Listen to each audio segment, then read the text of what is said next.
Every morning when your alarm goes off, don't you find yourself thinking, how much longer do I have to keep running on this hamster wheel?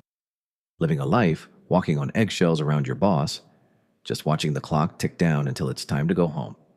How much money do you actually need to escape this reality? Financial freedom isn't just about having a ton of cash in your bank account. It means your assets are working for you to cover your living expenses.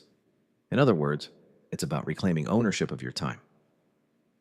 In today's video, we're going to talk about the exact amount of money you need to quit your job right now and never worry about money again, your so-called freedom figure. The first gateway to financial freedom is the Rule of 25. It's a magic formula that simplifies complex retirement planning into a single multiplication. The method is simple. Multiply your annual living expenses by 25. Let's say you spend $4,000 a month, which adds up to $48,000 a year. If your annual living expenses are $48,000, you multiply that by 25, giving you a final goal of $1.2 million. This $1.2 million becomes your freedom figure. Does hearing that number take your breath away? Don't worry, because there's a massive cheat code hidden here. If we can manage our living expenses even just a little bit, this target number shrinks at a terrifying speed. What if you cut out unnecessary fixed expenses and live on $3,000 a month?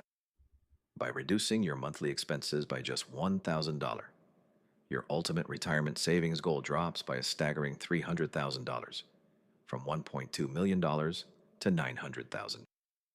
Instead of trying to earn an extra $300,000, keeping a tight grip on your current expenses is the most surefire and fastest way to pull your financial freedom closer by years, if not decades. Once you've saved up your target amount, you need to understand the secret to safely withdrawing money without ever draining your principal, the 4% rule. Historically, the S&P 500 has grown at an annual average rate of 7% to 10%. If you subtract the average annual inflation rate of about 3%, your assets are essentially generating a net bonus of 4% every single year, even if you do absolutely nothing.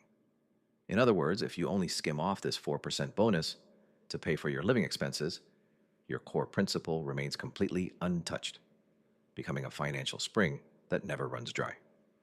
Ultimately, this 4% rule works because you are invested in high-quality U.S. assets that successfully achieve both asset growth and inflation defense at the same time.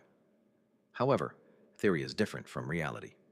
What happens when the stock market crashes and a bear market hits? You just need to remember two things. First, dynamic spending. When the market is down, you protect your principal by cutting your spending by about 5% to 10% compared to normal times.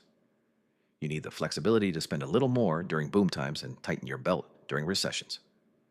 Second, a 2-year cash buffer. There is no bigger loss than being forced to sell your stocks at rock-bottom prices just to pay for immediate living expenses during a crash. To prevent this, keep at least 2 years' worth of living expenses in cash in a high-yield savings account. This will act as a powerful shield to help you ride it out until the market recovers. In the end, financial freedom isn't just about hoarding money. It's the process of buying back control over your own life. To turn vague anxiety into absolute certainty, take action on these 3 things starting today. 1. Look over your credit card statements from the last 3 months to find your true average monthly living expenses. 2. Lock in your personal freedom figure by multiplying your newly optimized annual expenses by 25.